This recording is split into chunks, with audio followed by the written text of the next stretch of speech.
Hello, Watch Chit Chat here with your reminder that life is short. Buy the watch. Today we're having a look at the Cartier Santos, and this is the large version.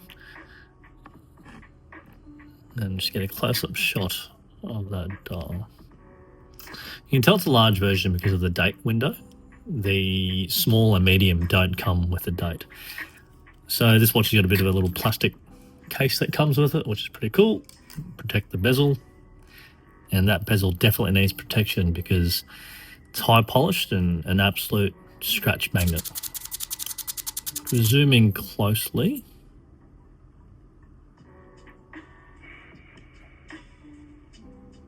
Just a really nice classic dial, Roman numerals.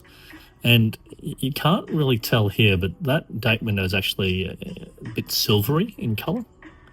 And I noticed it when I took a couple of macro shots. Really cool blue seconds hands, which really pops up when you get that angle there. And the little Easter egg at 7 o'clock with the Cartier logo. Let me have a close look at that. Yeah, you can just see that there. Really cool. And if you look at this one closely, you can see that there's actually a plastic film protecting the bezel. And I've done that just because I could. And look, it was a test case where I was just using it and playing around with it and used this watch as the test case. You can see there that I previously stuffed it up and had to cut it and try to salvage it. Really thin on the edge there, so it was really hard to get right. Anyway, let's have a look at what you get with the watch. So it comes with this box. I've got to say, the box was a bit disappointing. I'll open it up and just popped up just then. You can see just a little bit of messing around with this box. It sort of just unclipped itself again. It's just not clipping or closing properly. I don't know. I'd expect a little bit better than that, right? But yeah, see, that's anyway. Not the best pillow, and the box is not going too well. Couple of extra straps, extra strap with it, which is cool. I'm not a big fan of the color, but anyway.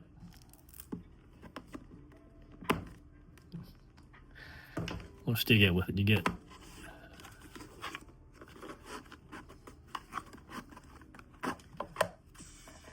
get watch and jewelry cleaner, which is pretty handy. That's pretty cool. Oh, your little brush there too. I didn't notice that. And you get this little travel pouch. And tell you what, put that on there, fine. Put it in here.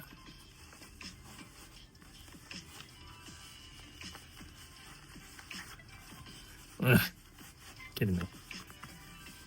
That is absolutely garbage. Like, you just wouldn't use it, right? You just imagine the amount of damage your watch would cop if you actually try to use that. So toss that aside. Definitely would be using that at all. But anyway, I'll put some specs up on the screen or in the ad description part. But look, really nice watch. Really classic design. Really scratchy bezel, so that's a con. Would have liked to seen these screws a bit straighter. A lot of companies seem to do that. They just go random with the screws. I know that Hublot are like that too, but you know, they're really cool Royal Oak where it's all the screws are straight. But maybe that's just the design, and maybe if it went straight it'd look a bit odd. But anyway, that's very minor gripe of things. Brushed edges, so that's really hardy. But this is where the magic's at. Right, this quick release system and this strap. So I'll just press that. Comes off very easily. Right. But if you look real closely, you can see those little buttons just there. So I'm just gonna press that with my finger. And as I press down on that pops out.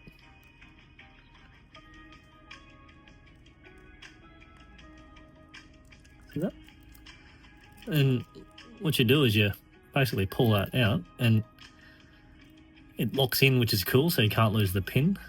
But then it just makes it really adjustable. And then to put it back, you just press it down with your finger. Now, I haven't cut my fingernails, you can see, because I specifically left them a little bit for this video. I'll cut them a little bit after. But that is just really cool. That's a magical bracelet. I don't know any other bracelet that does that. But that's really cool. So this was originally, I think the story is that it was the first pilot's watch.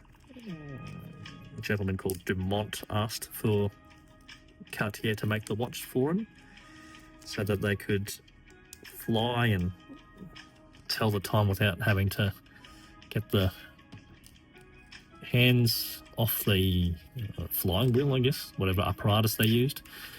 But that's what it was there for, and so that means that this is probably the first ever pilot watch. Oh, struggling to get that one in. Get it. Okay, cool. Just wasn't using the right angle. Now, I'm not a fan of this bracelet, right? I would have preferred a blue one to match the second hands, but I think it's probably a skin tone thing. It probably matched a lot of people. And I think the pro of this quick release is also a bit of a con, because there aren't too many companies that make these, and Cartier believe they are not shy of trying to litigate people who do try to copy that quick release system. A bit of socials going around on that topic, but the pros: classic design. The cons: probably the bezel scratches like crazy. Pro: bracelet, amazing. Quick release, pro and a con. Don't like the tan, but some people do. I prefer a blue. The movements aren't known to be the best, but you don't buy a Cartier necessarily for movement, you buy it for the design language. And if that's what you're after, it's definitely a great watch. And I was actually in Cartier looking for a bit of jewellery for my sister at the time, and my eye got caught by this watch, caught my eye, and the rest is history. I wasn't really a story behind it, and I was just in there and picked it up. One thing I would say is that the Cartier boutique, the service was a bit ordinary. They were just sort of sitting around on their mobile phone, so it was pretty embarrassing if you're paying for a high watch like, not high watch, but paying a fair bit of money for a watch like this. You'd expect a bit of service. It's a good warranty though. I believe there was a extended warranty on this one. Might have been 6 years, I think, or maybe 5. Anyway, it's really good that they back themselves that way, and it's transferable, the warranty, which is pretty cool too. So other than the boutique experience, I might go back and give it another crack, but wasn't pleasant the first time. The other thing I would say is that this watch strangely tends to retain its value, and I think because Cartier are pretty hot right now, they seem to be getting a lot of popularity, so maybe that's why it retains its value. I certainly wouldn't be shy at looking at this in the grey market, but other than that, that's the Cartier Santos Large. If you like that video, please click like and subscribe, and remember, life's short. Buy the watch.